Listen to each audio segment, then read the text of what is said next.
তখন আল্লাহর কসম আমার মনে হচ্ছিল যে এখন মনে হয় প্লেনটা ভেঙে পড়ে যাবে আসমান থেকে।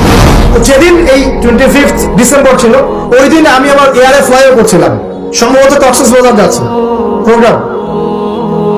তো দেখি যে বিমানের মধ্যেই বলা শুরু করলো যে লেডিস এন্ড জেন্টলম্যান, হ্যাঁ ladies and gentleman, welcome to our flight, এগুলো বলছে। বলার পরে বলছে যে মেরি ক্রিসমাস, সবাইকে ক্রিসমাসের আন্তরিক শুভেচ্ছা। তখন আল্লাহর কসম আমার মনে হচ্ছিল যে এখন মনে হয় প্লেনটা ভেঙে পড়ে যাবে আসমান থেকে, কারণ আমি একটা জানি। আল্লাহ পাক বলছেন সূরা মারিয়ামের শেষের দিকে পড়ে দেখেন, আল্লাহ পাক বলছেন ওয়াকালু ইত্তাখাযার রহমানু ওয়ালাদা, তারা বলে রহমান সন্তান গ্রহণ করেছেন। আউযুবিল্লাহ। তাকাদুস সামাওয়াতু ইয়াতাফাত্তারনা মিনহু, এই কথা শুনে আসমান ফেটে পড়তে চায়। ওয়া তানশাক্কুল আরদ, জমিন চৌচির হতে চায়। ওয়া তাখিরুল জিবালু হাদ্দা, পর্বত ফেটে পড়তে চায়, চৌচির হতে চায়। সুবহানাল্লাহ। লাকাদ জিতুম শাইআন ইদ্দা, তোমরা একটা চরম রকম ভয়ঙ্কর মিথ্যা প্রতারণাপূর্ণ কথা নিয়ে এসেছো।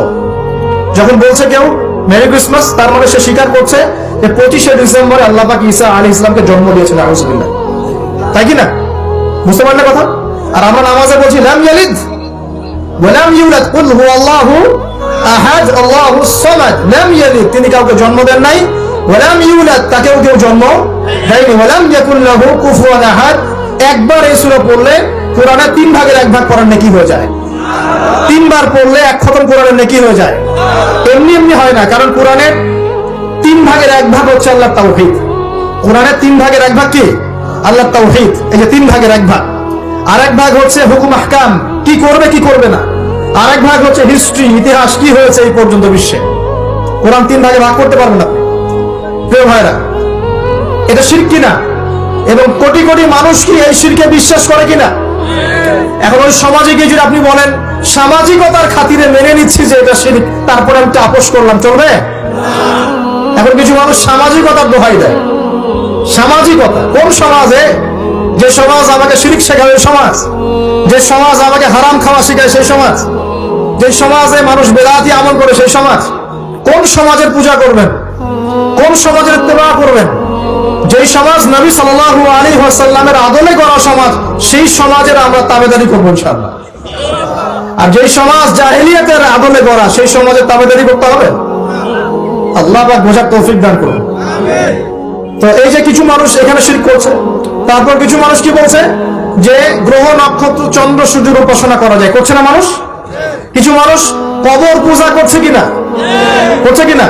কিছু মানুষ মাজারের পূজা করছে কিনা? কিছু মানুষ মৃত ব্যক্তির কাছে নজর মানত করে কিনা? কিছু মানুষ মৃত ব্যক্তির কাছে যে কুরবানি জবাই করে কিনা? কিছু মানুষ এই যে জাদুবিদ্যার চর্চা করছে কিনা? তারপরে যে ভাগ্য গণনা করছে কিনা রাশিফল দেখে? কিছু মানুষ টিয়া পাখির মাধ্যমে ভাগ্য গণনা করছে কিনা? প্রত্যেকটা রন্ধে রন্ধে শিরক। প্রথম শিরক হচ্ছে আকীদার, বিশ্বাসের। আল্লাহ ছাড়া কেউ সন্তান দিতে পারে, বিশ্বাস করলে শিরক। আল্লাহ ছাড়া কেউ আমাকে পরকালে বাঁচাবে, বিশ্বাস করলে শিরক। আল্লাহ ছাড়া কেউ আমাকে ভালো করতে পারে, বিশ্বাস করলে শিরক। খারাপ করতে পারে, বিশ্বাস করলে শিরক। আল্লাহ ছাড়া কেউ উপকার অপকার করতে পারে, বিশ্বাস করলে শিরক। আল্লাহ থেকে সব হয়, এই কনসেপ্টের বাইরে গেলেই শিরক হয়ে যাবে। সবকিছু কার থেকে হয়? তো এই যে লা ইলাহা ইল্লাল্লাহ একটা আকীদার বিষয়ে, প্রথমে আকীদার মধ্যে শিরক ঢুকেছে। একটা শিরক ঢুকেছে আমলের মধ্যে, আর শিরকু ফিল আমাল, আমলগুলোর মধ্যে। কিরকম? এই যে আল্লাহ বাদ দিয়ে অন্য কাউকে সিজদা করা, আল্লাহ বাদ দিয়ে অন্য কারোর জন্য নজর মানত করা, আল্লাহ বাদ দিয়ে অন্য কারোর জন্য এই যে আপনি কুরবানি করছেন, হ্যাঁ আল্লাহ ছাড়া অন্য কারোর কাছে দোয়া করছেন, সবই শিরক। এই যে আপনি হাতের মধ্যে একটা বালা পড়ে আছে, বালাটা খুলতে বললে খোলেন না। কেন খোলেন না? আপনার ধারণা এটা খুলে ফেললে আপনার ক্ষতি হবে, রোগ আর ভালো হবে না। এই যে আকীদা, শিরকি আকীদা, শিরকি আকীদা, টাটকা শিরকি আকীদা। যদি মনে করেন যে এটা খুললে, এই যে আংটি একটা পরেছেন, মনে করেন এই নিয়তে পরে থাকেন যে এই আংটি পরার পরে আমার রোগ ভালো হবে, টাটকা শিরক এটা। এমনি যদি পড়েন সৌন্দর্য বর্ধনের জন্য পড়েছি, কোনো সমস্যা নেই, ইন্নামাল আমালু বিন্নিয়াত।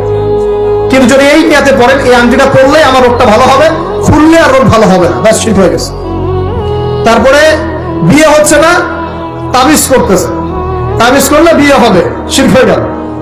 আবার একজন একজনকে ভালোবাসে, অবৈধ ভালোবাসা, বৈধটা না, অবৈধটা। এখন তার আবার বিয়ে ঠিক হয়েছে এক জায়গায়, এই বিয়ে সে ভাঙাবে, কবিরাজের কাছে গিয়ে বিয়ে ভাঙানি করতেছে, চালাচালি করতেছে, নকশা আঁকতেছে, করে না?